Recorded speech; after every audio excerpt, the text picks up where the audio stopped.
première place, il va toujours agir. Amen. Alors ce matin, je bénis Dieu qui nous a encore réunis tous ensemble et il nous a caché de tout danger, il a permis que nous puissions réjouir de notre sujet. Et il nous a protégés, il a gardé notre part et il nous a fait venir dans sa maison ce matin. La parole de Dieu dit, je suis dans ma joie quand on me dit, on dans la maison de l'Éternel. Alors ce matin, nous allons écouter la parole de Dieu. Dieu dit dans sa parole, c'est par son esprit que les hommes ont parlé de sa part. Alors je dirai ce que l'Esprit de Dieu mettra en mon cœur ce matin. Et ce n'est pas moi qui parle, mais c'est l'Esprit de Dieu qui prendra le contrôle de toutes choses. Amen.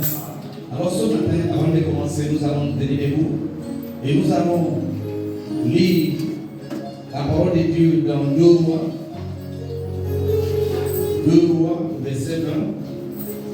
À partir de 2 Rois, chapitre 20. Chapitre 20, à partir du premier verset jusqu'au verset 11. Gloire à Jésus. Je lis la parole de Dieu dans le livre de 2 Rois, au chapitre 20. La Bible dit à partir du premier verset: en ce temps-là, Ézéchias fut malade à la mort. Le prophète Isaïe, fils d'Amoz, vint auprès de lui et lui dit: ainsi parle l'Éternel, donne des ordres à ta maison, car tu vas mourir et tu ne vivras plus. Ézéchias tourna son visage contre le mur et fit cette prière à l'Éternel. Ô Éternel, souviens-toi que j'ai marché devant ta face avec fidélité et intégrité de cœur, et que j'ai fait ce qui est bien à tes yeux. Et Ézéchias répandit l'abondante larmes. Ésaïe qui était sorti n'était pas encore dans la cour du milieu lorsque la parole de l'Éternel lui fut adressée en ces termes: retourne et dis à Ézéchias, chef de mon peuple, ainsi parle l'Éternel, le Dieu de la vie de ton père. J'ai entendu ta prière, j'ai vu tes larmes. Voici, je te guérirai. Le 3e jour, tu monteras à la maison de l'Éternel. J'ajouterai à tes jours 15 années. Je te délivrerai, toi et cette ville, de la main du roi d'Assyrie. Je protégerai cette ville à cause de moi, à cause de David, mon serviteur.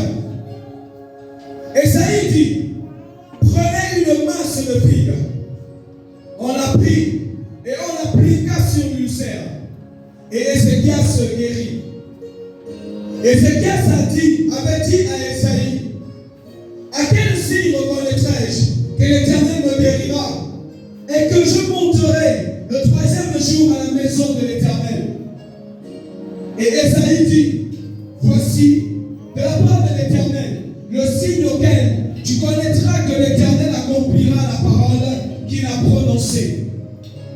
L'ombre avancera-t-elle de 10 degrés? Au verset 10, la Bible dit: Ézéchias répondit: c'est peu de choses que l'ombre avance de 10 degrés, mais plutôt qu'elle recule de 10 degrés. Alors Esaïe le prophète invoqua l'Éternel qui fit reculer l'ombre de 10 degrés sur les degrés de la case où elle était descendue. Amen. Amen. Amen. Est-ce qu'on va applaudir pour ces paroles? Merci. Amen. Dans les temps normal, notre Dieu ne peut pas changer la vie. Amen. Parce que la parole de Dieu nous dit de ce que sa bouche dit, ça me fait quoi? L'accomplir. Et là, ça ne retourne pas sans effort. Amen. Amen. Mais ce matin, nous allons croire que notre Dieu aussi peut changer la vie. Une parole est sortie et retourner encore sans accomplir quand cette parole est sortie.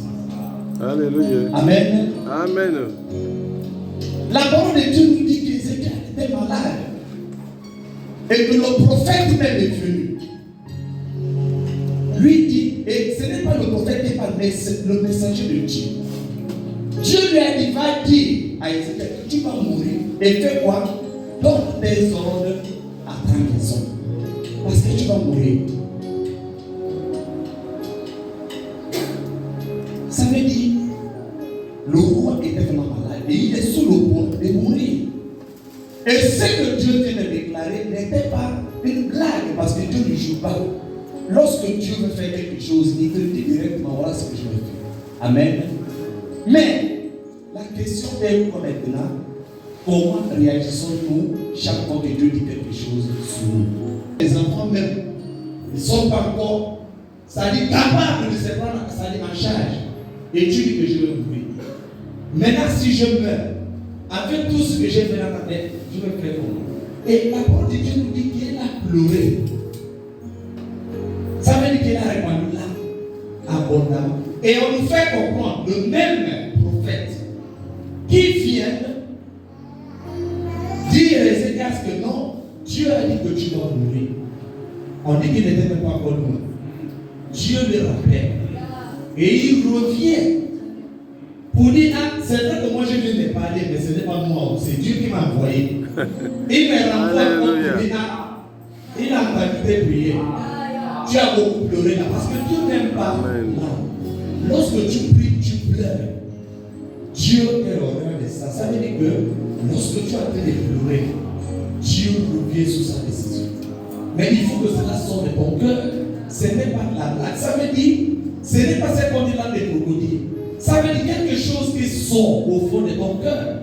Et Dieu lui dit dans sa parole, ça dit l'homme regarde l'apparence, mais lui seul regarde le cœur. Vous savez, lorsque les gens viennent là où il y a la veillée, il y a un cadavre et vous allez coucher. Il y en a qui viennent pour le spectacle. Et ils se sont déjà arrangés. Lorsque nous allons rentrer là, il faut qu'on mette l'ambiance dans le mouvement. Donc qu'est-ce qu'ils font? Après savoir boire, quand ils arrivent, l'autre commence à jeter même au sol de l'autre côté jusqu'à l'intérieur. Or, c'était juste pour animer la chose, mais ça ne vient pas au fond. Ce sont des choses qu'on voit tous les jours. Mais là, ce n'était pas de la blague. Ça veut dire qu'Ézéchiel a pleuré sérieusement. Et il a parlé avec Dieu, avec tout son cœur. Et Dieu a dit qu'il va ajouter 15 ans de plus dans sa vie. Amen. Amen. Amen. Laissez-moi vous dire que on dit que Dieu sait que ça vous chuter. Ça va l'accomplir. Amen. Mais si vous fiez à ça, Dieu dit que vous allez avoir des problèmes dans votre vie et vous allez avoir des problèmes. Amen. Parce qu'il faut comprendre Dieu. Dieu parle, mais il faut aussi comprendre Dieu. Parce que notre Dieu, la parole de Dieu nous dit que Dieu c'est un Dieu miséricorde. Et on dit qu'il est lent à la colère et riche en bonté. Donc quand Dieu parle, et nous allons voir quelque chose. Parce que lorsque Dieu fait quelque chose quelque part, s'il a la parole de Dieu, il n'y a pas d'autres paroles, c'est-à-dire, ou témoignages qui soutiennent cela. Ça veut dire qu'il faut bien vérifier si cela soit de Dieu. Amen. Nous allons prendre la parole de Dieu dans Jonas. Jonas 3, à partir du premier verset jusqu'au verset 8. La parole de l'Éternel fut adressée à Jonas une seconde fois en ces mots. Lève-toi, va à Ninive, la grande ville, et proclame-y la publication que je t'ordonne. Et Jonas se leva et alla à Ninive, selon la parole de l'Éternel.